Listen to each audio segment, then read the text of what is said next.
क्या नाम हुआ आपका? आचार्य ब्रजेश कुमार भारद्वाज। आचार्य ब्रजेश कुमार भारद्वाज जी। इसी गांव से हैं आप? जी सर, इसी गांव से हूँ। करते क्या है वैसे आप? मेरा व्यवसाय जो है वैसे पांडित कर्म करता हूँ, श्री राम कथा भागवती कहता हूँ। जी। हम आपके गांव में लोगों की समस्या सुनने के लिए आए हैं। कोई गांव वालों को कोई समस्या बताएंगे? जी सर, समस्या तो काफ़ी हैं। जैसे कि मेरे गांव में सबसे सर्वप्रथम बिजली की समस्या। आला अधिकारियों से कई बार शिकायत भी की, एसडीओ वगैरह से की, जेई वगैरह से, कोई शिकायत नहीं हुई। चलिए, जैसे बुरा मत मानना, आपके गांव में कनेक्शन कितने? कनेक्शन जी कम से कम मेरे गांव के अंदर कम से कम नहीं तो 120 125 कनेक्शन हैं। 120 मतलब कनेक्शन है। बिल जमा करते हैं वो लोग? सर जी जी बिल्कुल। उसके बाद भी मतलब विद्युत अधिकारी जो हैं आपकी नहीं सुनते हैं? नहीं सुन पाते जी सर। चलिए, सुननी चाहिए। मुख्यमंत्री जी ध्यान दीजिए इन लोगों पर भी। ये गांव सिलेरी और बदायूं जिले की शेषवन तहसील का गांव है सिलेरी। जी सर, दूसरी शिकायत बताऊंगा। दूसरी शिकायत बताइए। दूसरी शिकायत ये है कि मेरे गांव के जो व्यक्ति हैं, मेरा बचपन जो था, 5 वर्ष की आयु थी मेरे पिताजी ने सारी संपत्ति को नष्ट कर दिया। आज मेरे गांव के प्रत्येक व्यक्ति बता सकते हैं कि मेरे पास रहने के लिए कहीं जगह भी नहीं है। मैं दूसरे के मकान में रह रहा हूं। मेरे पास में एक बेटी है, मेरी पत्नी है। मैं कई बार खंड विकास अधिकारी के पास गया, मेरे सिलहरी में जो सचिव हैं जिनका नाम चंद्रकेश भारती है उनसे भी कहा, लेकिन मेरे गांव में 29 आवास अब तक बन गए। सूची में मेरा नाम था, आला अधिकारियों से मैंने शिकायत की, लेकिन मेरा आवास आज तक नहीं बना। तो मैं मुख्यमंत्री जी से भी कहना चाहता हूँ कि आपकी सरकार कैसी है। आप बार बार दावे कर रहे हैं हम गरीबों को आवास दे रहे हैं, जो पात्रता में हैं, अपात्रताओं को मिल रहे हैं। जिनके पास मकान है उनको मिले। 29 आवास मेरे सिलहरी में बन गए, और ऐसा एक आध ही होगा जिसके पास में भूमि नहीं है या मकान नहीं है, लेकिन मेरा आवास आज तक नहीं बना। चलिए, मुख्यमंत्री योगी जी इस पर भी ध्यान देना चाहिए। जो आवास के पात्र हैं उनको आवास दिए जाना चाहिए, और जो अपात्र हैं उनको नहीं दिया जाना चाहिए। कहने का मतलब ये, जिसको भूख लग रही है उसे भोजन देना चाहिए, और जिसे जो पहले से अफरा हुआ है अगर उसे आप भोजन दोगे वो उसके पास तुम्हारे भोजन की कोई इज्जत नहीं होगी। ठीक है, अगली समस्या बताइए आप। जी सर, पूछिए आप, मैं उसके बारे में बता दूंगा, अभी जवाब दूंगा जो पूछना चाहते हैं आप। किस विषय में? जैसे अगर जानकारी लेना चाहें, सबसे प्रथम सवाल मेरा ये है कि आप अभी खा क्या रहे हैं? मैं इस समय सुपारी खा रहा हूँ जी। सुपारी खा रहे हैं? जी सर। स्वास्थ्य के लिए कैसी है ये? जी वैसे उस पर आज तक कुछ लिखा नहीं है, नहीं मैंने पढ़ा है कि हानिकारक। गुटखा पर लिखा हुआ है तंबाकू खाना स्वास्थ्य के लिए हानिकारक है, मदिरा पान करना स्वास्थ्य के लिए, लेकिन सुपारी बच्चे भी खा लेते हैं, इसलिए शौक में कभी कभी खा लेते हैं। अभी आप सुपारी खा रहे हैं, अच्छी बात है, लेकिन ये धूम्रपान की जितनी भी चीज़ें होती हैं ये स्वास्थ्य के लिए हानिकारक हैं। अभी एक भैया वो कह रहे थे, मतलब शराब के ऊपर बात कर रहे थे, है ना? मुझे ये बताओ कौन से भैया वो चले गए क्या?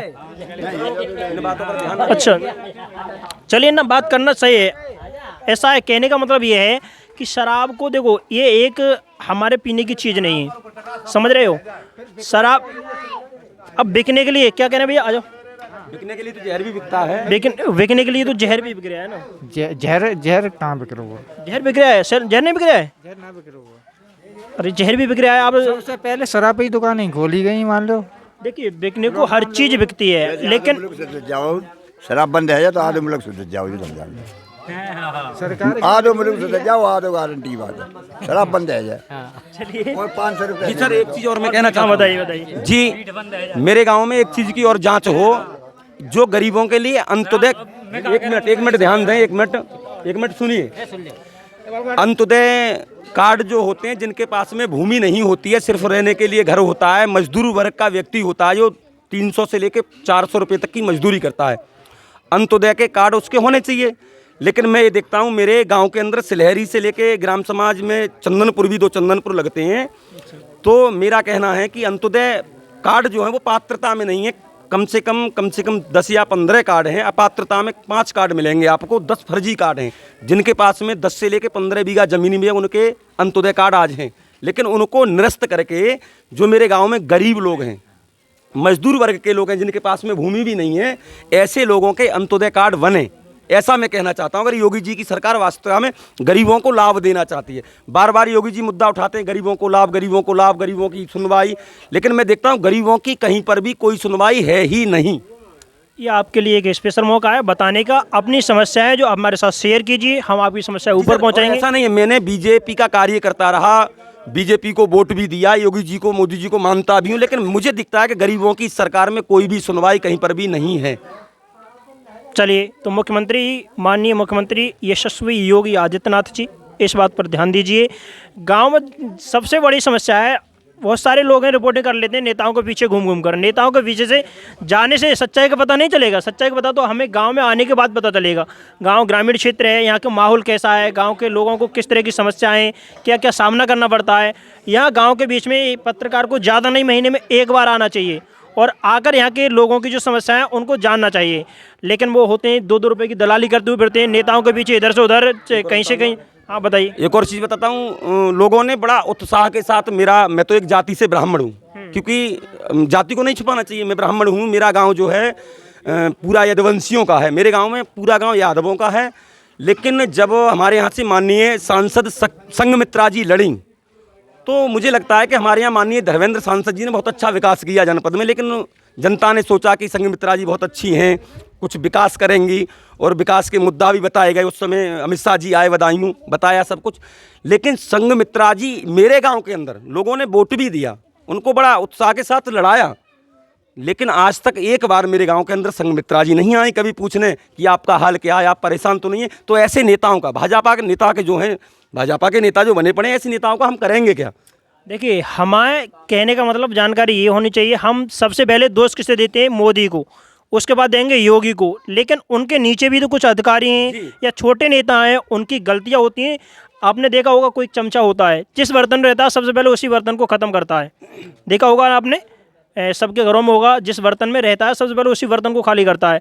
तो मुख्यमंत्री योगी आदित्यनाथ जी, ऐसे चमचों से ज़रा सावधान रहिए, वन्यथा आने वाले समय में आपकी सरकार को लिए घातक बन सकते हैं। और माननीय जो स्थानीय विधायक जी या मतलब एमपी जी हैं, ज़रा ध्यान दीजिए। मैं इस बात को कह रहा हूं, लेकिन मुझे भी डर लग रहा है। डर किस बात का है कि ये लोग कहीं मेरे ऊपर मुकदमा कायम नहीं करा दें। सोशल मीडिया के सामने आपने ऐसी बात कही क्यों? ऐसा कुछ नहीं है, सबसे पहले मुकदमा कायम होगा हमारे ऊपर, हो सकता है। कहने का मतलब ये है, हम कोई गलत काम थोड़े ना कर रहे हैं। आपकी जो रिएक्शन है, आपकी बातें हैं, उनको सरकार तक पहुंचाने का प्रयास कर रहे हैं। संविधान सबके लिए बराबर है और संविधान में भारत का प्रत्येक नागरिक है वो बराबर है। चलिए आगे बताइए। जो भी समस्याएं हैं, किसान संबंधी समस्याएं हैं, देखो सबसे पहले ज़रूरत है बिजली की। किसान के लिए आज जो खेती है वो सब बिजली के ऊपर ही निर्भर है। बिल्कुल, अधिकतर काम बिजली से लेकिन बिजली की सबसे बड़ी समस्या है, तो बिजली का निस्तारण हो। और दूसरी मैंने बताया कि जो आवास गरीबों के लिए आए, वास्तविकता में गरीबों को नहीं मिल पाए इस बात को, क्योंकि सबसे बड़ा मैं इस गांव के अंदर जिस पर रहने के लिए मकान, 1 बीघा जमीन भी नहीं है, पूरा गांव कह सकता है, ये सब लोग खड़े हुए हैं, पूछ सकते हैं। लेकिन आवास मुझे नहीं मिला और मेरा लिस्ट में नाम भी था। अभी इसका यही घर है, यहाँ खड़ा है, इसके पास कोई नहीं है, यही घर है। मैं अधिकारियों के पास गया लेकिन कोई सुनवाई नहीं की। और मुख्यमंत्री जी बार बार कहते हैं 1076 1076 1076। मेरे पास आज भी मैंने 4-6 बार 1076 पर शिकायत की, कोई सुनवाई नहीं हुई। मैं कहता हूँ 1076 बिल्कुल ही खराब, बेकार, कोई सुनवाई नहीं होती, फर्जी है। चलिए जो टोल फ्री नंबर है सीएम हेल्पलाइन का 1076 जी, उसकी जानकारी है, आपको कॉल भी किया लेकिन कोई सुनवाई नहीं हुई। सुनवाई नहीं होती है जी सर। खंड विकास अधिकारी को डाली, एडीएम साहब को डाली, कोई शिकायत नहीं हुई। मैंने बताया जी मैं पात्रता में हूँ, कमरा बनना चाहिए। जी सर, मैं कह रहा हूँ मेरी एक पत्नी है, एक बेटी है, दूसरों के घरों में रहकर वक्त काट रहे हैं, कम से कम हमें मिलना चाहिए पात्रता में। पूर्व प्रधान ने मेरा कमरा आवास लिखा, लिस्ट में नाम था, जियो टैग भी की गई, लेकिन उसके बाद में जियो टैग होने के बाद में पैसा नहीं आया। चलिए, हमारा सीधा संबंध सरकार से है और सरकार सबके जो है ऊपर है। जहाँ जो करना होगा मुख्यमंत्री योगी आदित्यनाथ जी खुद जाने, वहाँ की बाकी गांव का जो शासन कैसा चल रहा है उससे हमें कोई संबंध नहीं है, समझ रहे हो? जी। और कहने का मतलब ये है कि यहाँ के सिलेरी गांव के इन भोले भाले लोगों के बीच से मेरा ये प्रयास कैसा लगा, हमें कमेंट में जरूर बताएं। जय हिंद।